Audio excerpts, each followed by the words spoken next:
Haleluya. Asibonge bangcwele, asibonge bazalwane. Kumabonakude wakho uhleli nomboniseni Ndlovu, uhleli nomboniseni Ndlovu. Sithi asike sifunde ntambama, sifunde izwi lenkosi. Singayiqedi usuku singafundanga incwadi yezibhalo, incwadi yokuhlakanipha, incwadi yokuphila. Ake sifunde. Sizothola izwi encwadini kaSamuel wesibili, 2 Samuel chapter 7. Sizoqala ku-18. Ukungena kukaDavide endlini kaNkulunkulu. Ukungena kukaDavide endlini kaNkulunkulu. Kungenwa kanjani endlini kaNkulunkulu? Kungenwa nini endlini kaNkulunkulu? Hayi, sizofunda bangcwele. Sizwe ukuthi izwi likaNkulunkulu lithini. Sizwe ukuthi uDavide uthini mayingena endlini kaNkulunkulu. Asivele singene, kodwa kunendlela ekumele singene ngayo.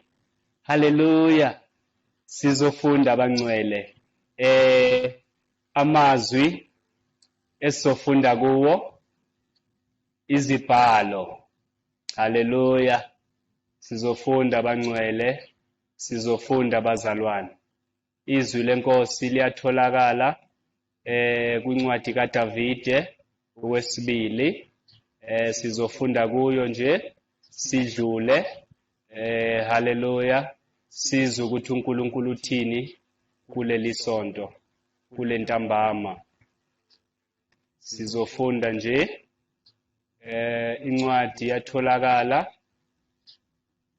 incwadi yatholakala. Sizofunda sonke, sizofunda sonke. Haleluya. Incwadi ka2 Samuel, Samuel wesibili, incwadi ka2 Samuel, kuSamuel wesibili. Haleluya. Ngizofunda kufundeka nje 2 Samuel chapter 7 verse 18. Verse 8, isihloko ndaba sithi umkhuleko kaDavide. Verse 18. uDavide inkosi wayesengena wahlala phambi kukaJehova wathi, ngingubani Nkosi Jehova, nendlu yami iyini ukuze ungilethe kuze kube lapha na? Verse 19.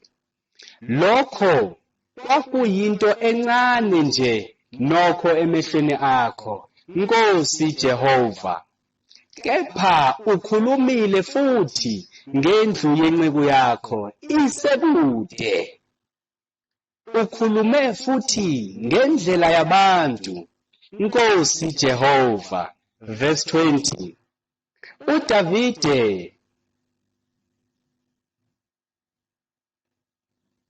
uDavide angenezela ngokuthini kuwena?